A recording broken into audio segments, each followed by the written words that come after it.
Sedikitnya 10 mayat korban pembunuhan dukun pengganda uang ditemukan terkubur di sebuah kebun desa Balun, Kecamatan Wanayasa, Kabupaten Banjarnegara, Senin, 3 April 2023. Penggalian dilakukan sejak Senin siang, hingga pukul 15 WIB, terdapat sedikitnya 10 mayat yang dievakuasi.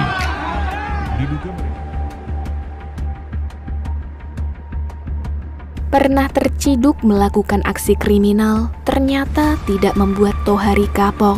4 tahun lalu, pada tahun 2019, pria berusia 45 tahun yang memiliki julukan Mbah Slamet ini pernah terlibat kasus pengedaran uang palsu bersama 2 rekannya bernama Aziz berusia 32 tahun dan Ahmad Murtadi berusia 49 tahun. Waktu itu mereka dibekuk oleh Polres Pekalongan saat ketiganya sedang melakukan transaksi di sebuah minimarket yang berlokasi di Kelurahan Gumawang, Kecamatan Wiradesa, Pekalongan. Kini Tohari alias Mbah Slamet kembali berurusan dengan pihak kepolisian dengan kasus yang lebih berat, yakni pengambilan nyawa berantai terhadap lebih dari 10 orang. Seperti apa kisah selengkapnya? Yuk langsung aja kita bahas.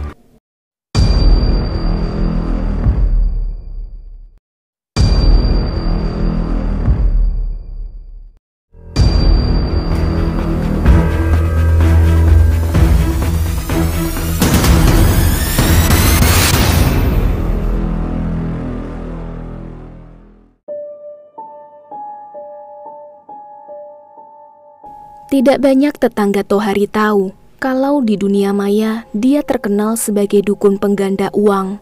Meski rumahnya kerap didatangi klien dari berbagai kota, tetangga Tohari tidak terlalu menyadari kedatangan tamu-tamu tersebut sebab letak rumah Tohari sendiri memang lumayan jauh dari pemukiman warga.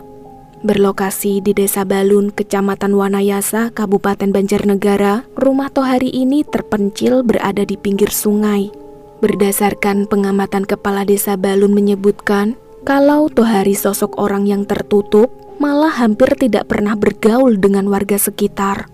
Saking tertutupnya, tetangga Tohari bahkan tidak tahu menau pekerjaan dia apa. Yang mereka tahu, istri Tohari bernama Seneh sering berkeliling kampung berjualan kubis. Nah, di balik ketidaktahuan warga, ternyata Tohari bersama tangan kanannya bernama Budi Santoso alias Bodrex, pria berusia 32 tahun asal Kecamatan Comal, Kabupaten Pemalang ini, mempromosikan keahlian palsu Tohari tersebut di jejaring media sosial yaitu Facebook. Menggunakan nama samaran Mbah Slamet, Budi gencar mengunggah postingan yang menawarkan jasa penggandaan uang melalui media gaib. Menurut pengakuannya, tugas Budi hanya sebatas mempromosikan Tohari saja, sebab orang yang bersangkutan tidak bisa bermain sosmed.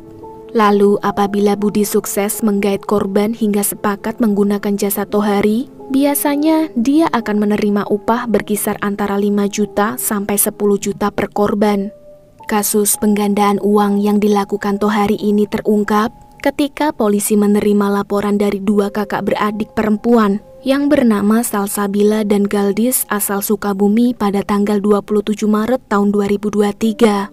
Mereka melapor bahwa sudah 3 hari lebih ayahnya bernama Paryanto berusia 53 tahun belum juga pulang ke rumah setelah dirinya izin pamit keluarga untuk pergi ke Banjarnegara menemui Tohari alias Mbah Slamet. Diketahui Paryanto pergi dari sejak tanggal 20 Maret tahun 2023 dan terakhir mengirim kabar pada tanggal 23 Maret tahun 2023. Waktu itu Paryanto mengirim pesan tertulis juga pesan suara kepada Salsabila yang pada intinya jika sampai hari Minggu tanggal 26 Maret tahun 2023 Paryanto tak kunjung pulang, apalagi tidak dapat dihubungi, Salsa disuruh lapor ke polisi serta mendatangi rumah Tohari yang titik lokasi petanya sudah dibagikan Paryanto melalui chat WhatsApp. Salah satu putri Paryanto yaitu Galdis menambahkan informasi bahwa jauh sebelum ayahnya dilaporkan menghilang, dia pernah diajak pergi naik bus dari Sukabumi menuju Wonosobo untuk menemui Tohari pada bulan Juli tahun 2022. Ayah dan anak ini kemudian diajak ke rumah Tohari.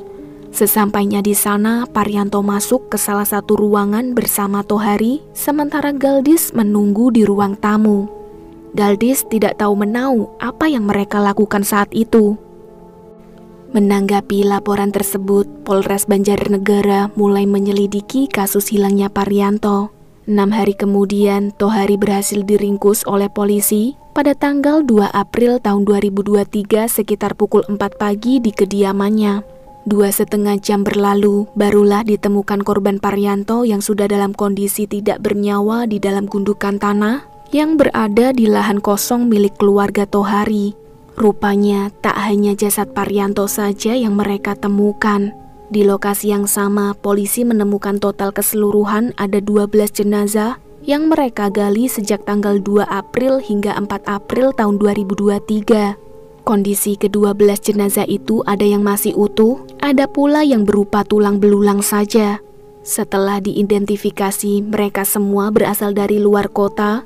Di antaranya ada 3 korban dari Jogja, lalu ada sepasang suami istri dari Tasikmalaya, ada juga pasangan muda-mudi dari Palembang, berikutnya ada 2 orang pasutri dari Jakarta, kemudian Paryanto dari Sukabumi, sedangkan sisanya belum diketahui identitasnya.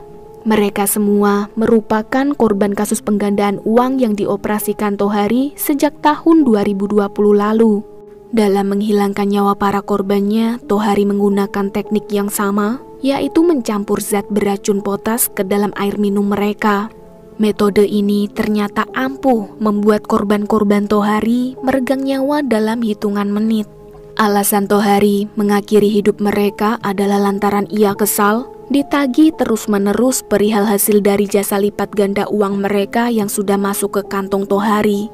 Seperti halnya yang dilakukan Paryanto. Sebelum berakhir di kuburan dangkal, dia mendatangi rumah Tohari untuk menagih uangnya yang dijanjikan akan berlipat ganda menjadi 5 miliar rupiah dari uang dia yang semula berjumlah 70 juta rupiah. Malang bukan uang banyak yang ia dapat, Paryanto justru diajak ke lahan kosong melakukan ritual dengan diawali menenggak minuman yang sudah dicampur zat kimia potas. Alhasil nyawa Paryanto pun tidak tertolong. Saat penangkapan Tohari, Seneh mengaku tidak tahu menau kalau suaminya berprofesi sebagai dukun palsu pengganda uang. Entah tidak ingin terlibat atau bagaimana, yang jelas sepanjang wawancara dengan wartawan, Seneh berkata seperti itu. Hingga video ini dibuat, kasus Tohari masih dalam penyelidikan. Berdasarkan hukum di Indonesia, Tohari dan Budi dijerat pasal 340 KUHP mengenai pembunuhan berencana dengan ancaman hukuman pidana mati atau pidana penjara seumur hidup atau selama waktu tertentu paling lama 20 tahun.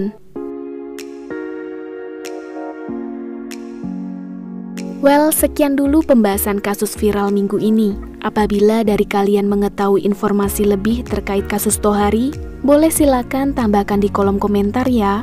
Pesan untuk kalian, jangan mudah percaya dengan orang, apalagi dibodoh-bodohin orang lain. Kalau gitu, sampai jumpa di pembahasan kasus berikutnya. Stay healthy and see you.